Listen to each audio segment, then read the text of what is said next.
Well, hello there, Virtual the Chess Noob, learning, having fun with chess. Recently, went out, met a friend, played a game on my Chessnut Go, a Vienna game, a fork beer, a Vienna gambit, main line. Now, captures, queen to f3, Paulson attack. Now, Chessnut Go, really great board for playing out and about. Can get a discount on with my coupon code ChessNoob64 at the Chessnut store. Some pretty good discounts at the moment with Black Friday. You can use my code in addition to other codes, though the total discount is capped. But it is pretty good at the moment if you're thinking of getting a board. Now my mate plays Queen E7, which I knew was probably not correct. Now, obviously, knight captures the D pawn, but I got a little bit skittish with that, so I decided to just close the center. If you want to know more about how to play the Vienna game, get my book, Become a Chess Assassin, available on Amazon. And one of the things with the Vienna is that even if you know the main line, you actually kind of need to know how to refute the Vienna gambit. So every line in the Vienna game main line for white has to be able to deal with this queen to h4 check. And a Paulson attack with the queen is able to defend against it, even though it looks like a bad pattern because we've got g3, they take, normally that's really winning, but after captures, notice the queen defends the rook in the corner, so they can't capture that rook, it's not pinned. They take that pawn, that's fine. Here I did have a think. I hadn't encountered this position before, at least not that I remember. And I wondered what was the best way forward here. So obviously the black queen has an attack on my e5 pawn. That comes with check. I think there's a number of ways you can approach this, but I thought, look, I think I'm winning in this position. So queen captures.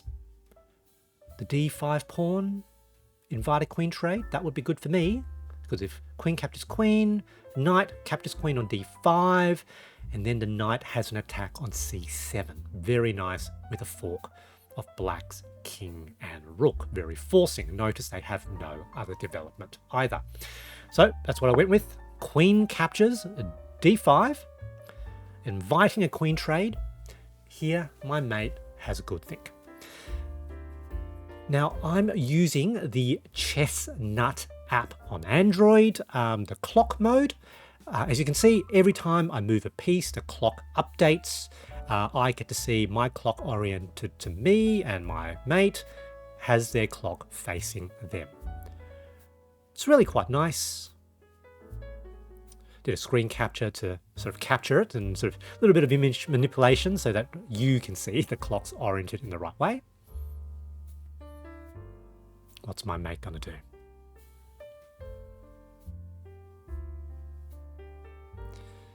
Yes, I'm at a cafe, Kurtosh, in Marrickville. They sell Hungarian pastries. Coffee is a really normal thing in the evening in Sydney, Australia. Might be considered a little bit weird in other parts of the world. Very normal here. We've got probably some of the best espresso style coffee. And we'd just met up for dinner before, had a meeting. Good move. Knight defending their queen, but I can develop my knight attacking the queen. What are they going to do? Probably have to do queen captures queen, I think. So he's just finished his specialist training in family medicine, started some medical education work. So on a mentorship program, so I'm his mentor. I know him reasonably well because, about a decade ago, I supervised his honours research project. Play a game of chess after the meeting. Yep, queen captures queen, knight captures, knight on d5 with an attack on c7, of course with that fork of black's king and rook. Very nice.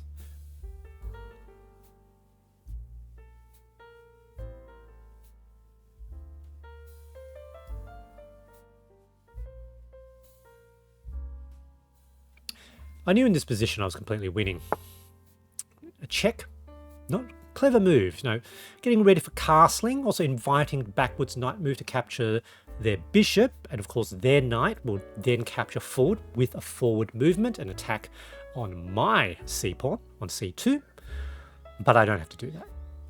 I develop my bishop, they're probably going to have to trade bishops, and I can capture better on d2 with my f3 knight. Leaving my knight on d5 with that very nice attack on the c7 pawn.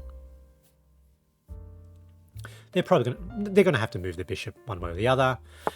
So captures, captures.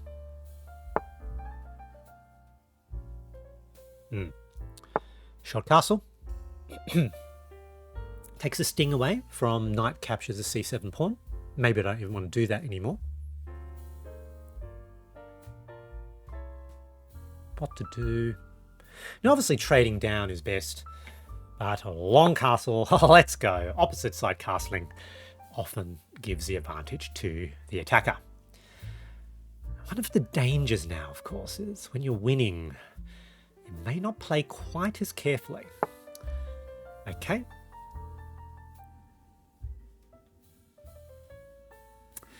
In the game, I didn't see knight captures c7 because with a fork, because that fork, of course, trades the bishop for my knight. Also win a pawn, but they do end up getting a little bit more activity because they would effectively get to develop one of their rooks. Wasn't sure that's what I wanted to do.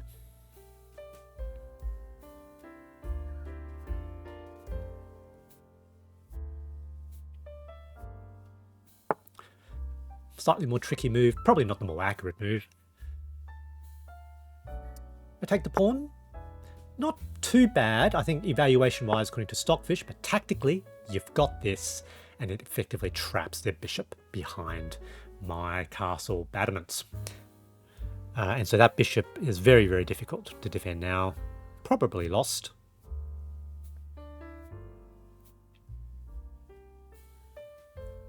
What are they going to do? Obviously need to move the knight, but where? Sort of a bit of a think. Forwards, backwards, possibly don't want to go backwards. Sort of decided. Candidate move was knight back to d5, because then we've got knight to f6 with check.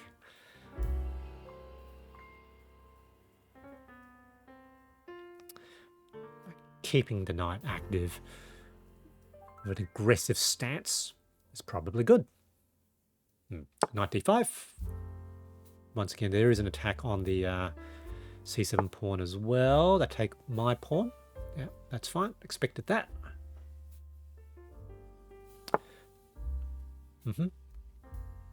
Let's get ready to take the bishop.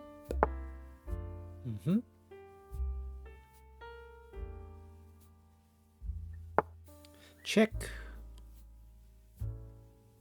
And of course that chains an attack on the f7, sorry, the h7 pawn. One of the consequences from sort of the opening shenanigans is that the h file was open on my side. Yeah, completely winning. You can see my expression here, the danger. You think you're winning, you stop paying quite as much attention. Foreshadowing a blunder, I think.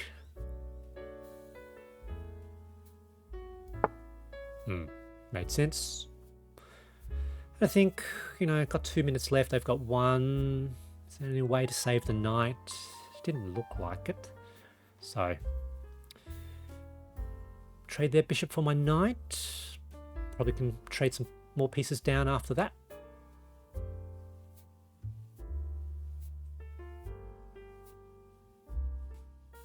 Yeah, capture the bishop. I'll capture my knight. Captures, captures. Briefly thought about the bishop. You know, It's a casual game, not playing by touch move rules. Otherwise, I would have made a serious blunder then. Captures. Here, again, Thilkara was winning, and there's the blunder. Without thinking, I thought the bishop on the f-file was a rook, but it's a bishop. So here, I was actually a bit flustered, to be honest. I thought I wasn't losing, I thought it was a draw, but actually I'm down here. Can you see why? Why is black ahead?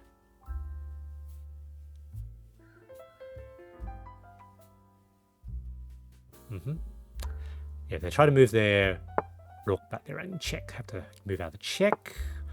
Move my rook to the h file. I'm losing because you notice that they've got a pawn majority on both the queen side and the king side. It's not good. The only way I can potentially salvage things is to attack their king. I have more activity with my pieces. And you know, maybe it's possible to get a draw. That's what I was potentially thinking of at the moment, or maybe some sort of tricks. The bishop and the rook does synergize very well in the endgame. There we go, two attackers on their f pawn on f7, potentially also, you know, winning tempo with check, maybe winning a piece. And because I have to avoid that, they have to put their rook in quite a passive position. Again, giving me some activity. But, you know, have to always keep up the pressure. Because if you let go of the pressure, black probably won't make a mistake and they're going to win.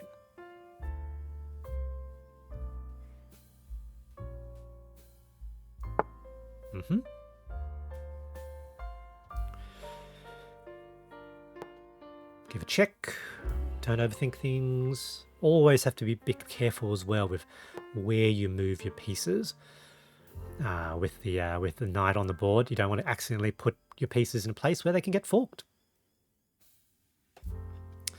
Yeah, I need to get my rook out of the H file, like that little hole there. It's liable of getting trapped and not being very active. Move it this way.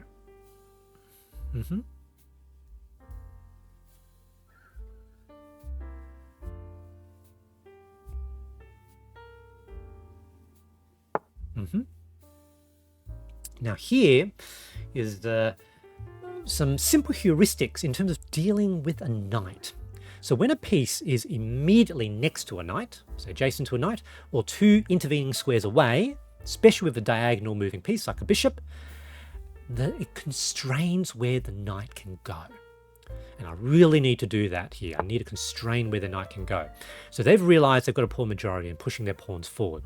Every time the pawn moves forward, give something away. You have less defense behind the pawn. Notice that with the second rank open, there is a potential check there.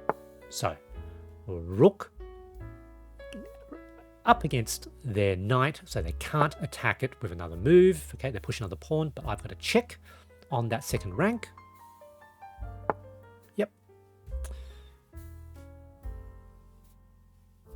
Yep, they have to block, otherwise they'll be taking their B pawn.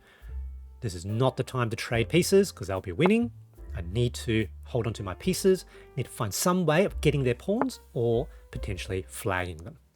Though, you know, time is creeping up for both of us. What to do? Okay, another threat, another attack. Thinking bishop to the H file is still two intervening squares away from their knight, constraining their forward movement.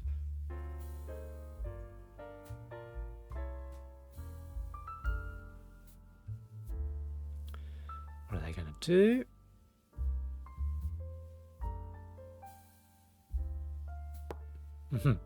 This was possibly a tactical mistake. This backwards knight move, yes, it does provide some defense, but now it's pinned the knight to their rook. One of the great things, again, bishop and rook, you get different types of pins.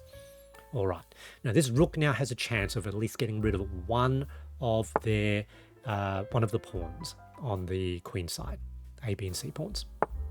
A move, okay. Obviously now I have to move the bishop. And think, can't think too long, only 30 seconds left. Yeah, bishop to e2 with attack on black's b pawn. They push forward, allows me to take the b pawn. This was probably a tactical mistake. Notice that their knight is pinned. Every time pawn moves forward, something is given away. So captures, captures. They've got a passed f pawn now. Looks very powerful. However, that pinned knight, it's a weakness. Putting pressure on the pinned piece. They're forced to once again put their rook onto a passive square.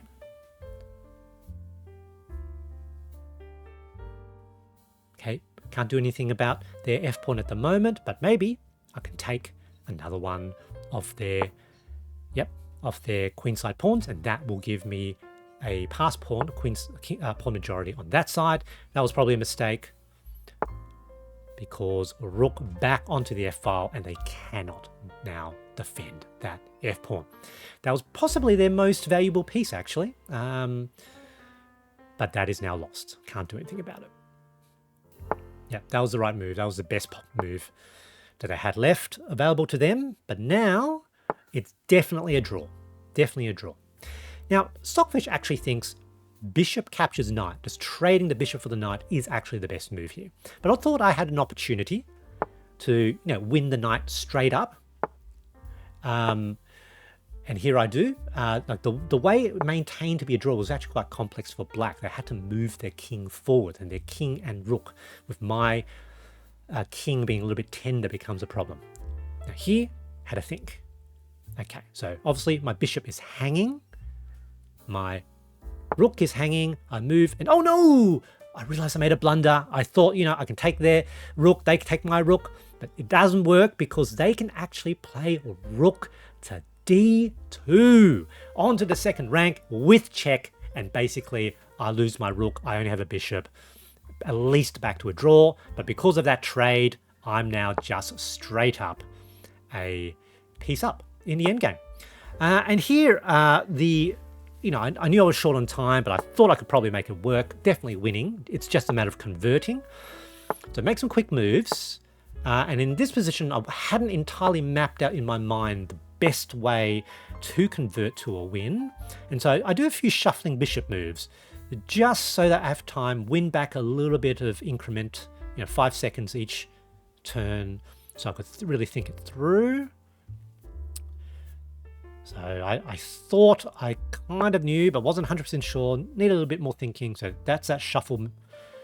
That's that shuffle. And about here, I mostly worked it out. Obviously, I need to get rid of their pawns. So king to a4, but I also need to rotate my bishop around.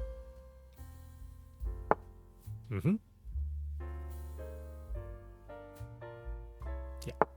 So you'll see, rotate the bishop around so the bishop defends the base of the pawn chain. So the bishop provides defense on b3, and that gives enough time for me to chomp black's pawns, and black's king on the back rank doesn't have enough turns to prevent my remaining pawn from promoting. Yep. So take. So it's a sacrifice of the bishop. Captures, king to the side, just enough turns. The king's hugging onto my c-pawn, and the c-pawn's untouchable. They still try to play the best way. King opposition is generally correct, but now with king forward, they can no longer do king opposition, forced to move away from the pawn, and now king, like a red carpet on the c-file all the way to the promotion square. Though I still need to be a little bit careful. I think, my mate tried to get the king to the corner, which is, of course, a way that potentially causes stalemate. So he's trying to stalemate. Need to play very carefully where exactly I'm going to put my pieces. Don't make the mistake. Look carefully. I need to be very careful about. Need to be very, very careful. Yeah, worked it out. Worked out at least a way. That forces their king forward. It's a forced move. Yep. Check. On to the back rank. Queen traps their king. Oh, I suppose onto the A file. Traps the king on the A file. And now, mate, good game. GG.